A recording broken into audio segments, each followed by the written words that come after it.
Magandang umaga sa inyong lahat. Ako po si Florence Sabaquet, current President of the Filipino-American Catholic Community known as PhilAmCC. Our Simbang-Gabi Misa Regalio is under the auspices of PhilAmCC. Just wanted to inform. I want to thank the Pro-Life Mental Health Wellness Ministry led by Lita Vicente and Betty Napalasan, who coordinated this year's 2024 Misa Regalio. They did a wonderful job. Please give them a round of applause. Next year, it will be a privilege to work with another ministry, and they will be the next one leading the 2025 Misa Regalio, and they are the Knights of Columbus.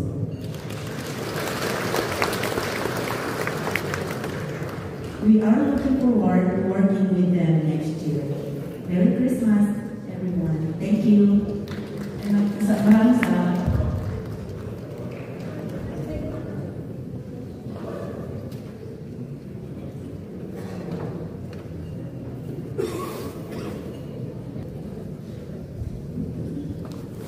Magandang umaga po. This beautiful tradition celebrating Misa Regalio early in the morning holds a special place in our hearts, as it signifies our anticipation and preparation for the birth of our Lord Jesus Christ. Sa loob ng siyam na araw, tayo ay nagsama-sama sa panalangin at pagbibilay-bilay upang purihin at sambahin ang ating Panginoon at paghahanda sa espiritual sa panahon ng Pasko. Para sa marami sa atin, ito ay isang paraan upang mag-alay ng mga sakripisyo at humingi ng biyaya mula sa Diyos.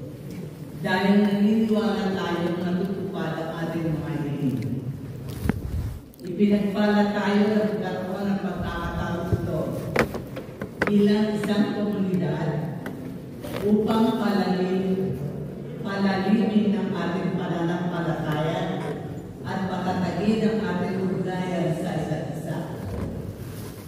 Sana ang mga Misa Regalio na ito ay maging mga sandali ng biyaya at pagbabago sa bawat isa sa atin.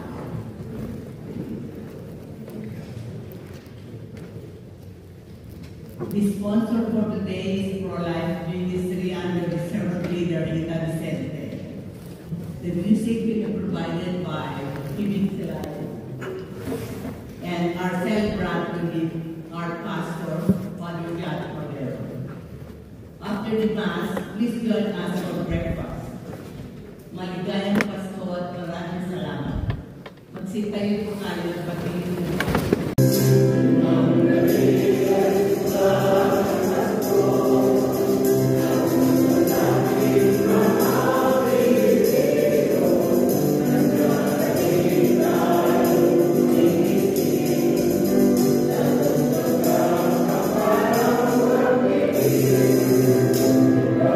Thank you.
ended on the 23rd.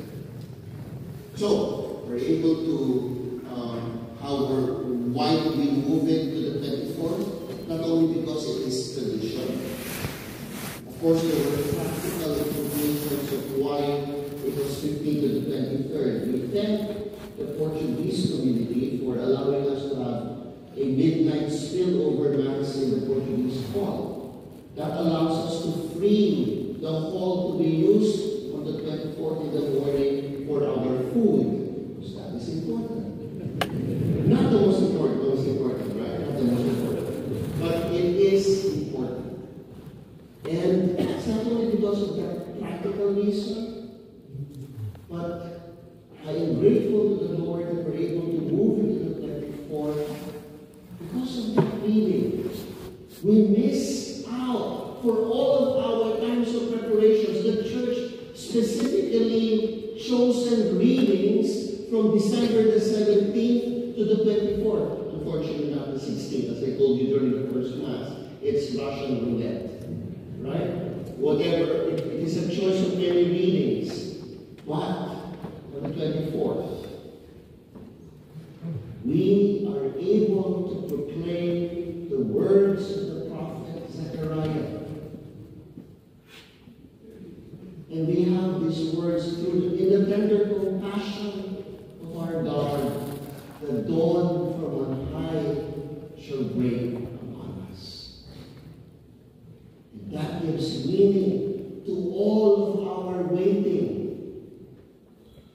You know, when people would light this candle, especially the third one is a problematic candle. Every Mass it's so hard. But then I am tempted to say a sarcastic remark. But then we've been waiting for so long. What is a few seconds of waiting for the candle to be lit? And that waiting, my dear friends, for many has been long. It is said that before the break of dawn, the night is at its darkest.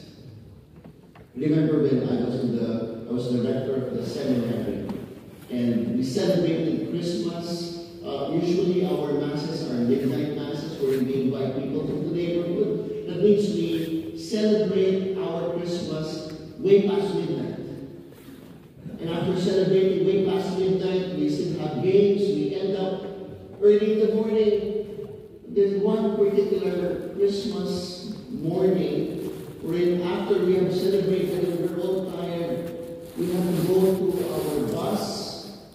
We have to go to the funeral parlor because one of the parents of one of our seminarians just died.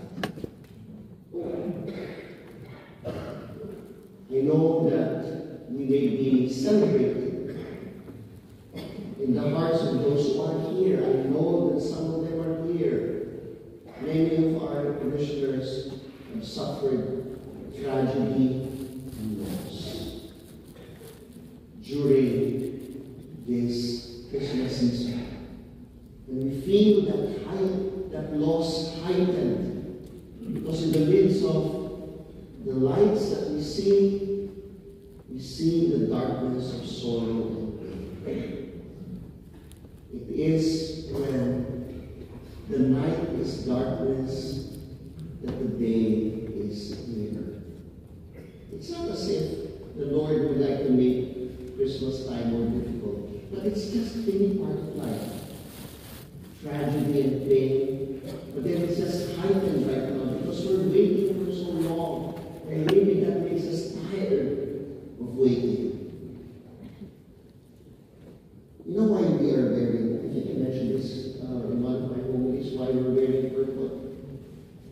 Oh, because it's similar to Lent. So Advent is a time for us to be penitential. That's why we have austere elements. So remember, one austere, I mentioned about the candles. Remember, look at our cloth for our altar. Just one simple cloth on top. No fancy gold thread. Altar cloths that is overhanging that gives us a sign. Yes, oh, indeed, there is some austerity in Advent, but there is a purpose for purple. When you see the color purple in the sky, you know, when I mentioned that, Jason, one of our mass coordinators, told me, Father, I started doing, it is during the dawn that we start to pay attention to the east and realize that, yes, truly, the colors before the sunrise are purple.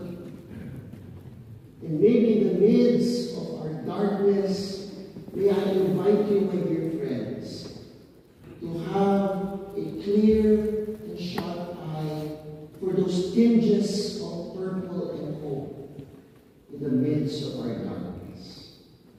May I invite you to be a little bit more attentive with life. To be more attentive, not just to focus on the darkness, but hopefully may we be able to find those little signs that indeed life is not that bad. We learned that from our readings for all throughout our Misa de Gallo. We learned from, Zechariah was able to blurt out this beautiful poetry, which every Christian should pray each day. He was able to say that because it took him time to be silent. Elizabeth was able to say, the moment I heard your greeting, the baby in my womb stirred for joy.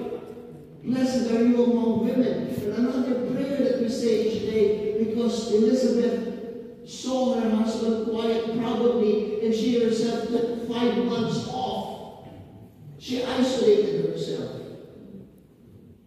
And we look at the Blessed Mother, and we see that Pope Francis reminds us that indeed, if we want to find meaning in life, we follow the example of the Blessed Mother. When Pope Francis was speaking about the heart, he said that the word ponder, and the Lord, the Blessed Mother, keeping these things in her heart, she's able to put images together in the future. Because she was quiet and she was pondering. That's the definition of pondering. We see things we don't understand. We keep it in our hearts. We know that it's valuable. One day, one of our parishioners invited me to their coffee shop. And then the tiramisu came in a nice little case. Non-Filipino, I don't throw things away. So I said, I'll keep it. Maybe one day I'll use it. Right? So even in moments when we find things that does not make sense, if you see any garbage, don't throw it away, okay? But if there are things that you don't fully understand, but in your heart, it tells you that, okay, I have this sorrow right now, I have these problems. Some things don't make sense. Maybe like the Blessed Mother, I'll keep it in my heart first. One day, I'll understand. And maybe through this pattern of being quiet, of being attentive, we'll be able to slowly see those hints of purpose and the tender compassion of our God, the dawn from on high shall break upon us. Allow our hearts to be attentive to the dawn that will come in our lives. It will. It will. The night will not be there forever.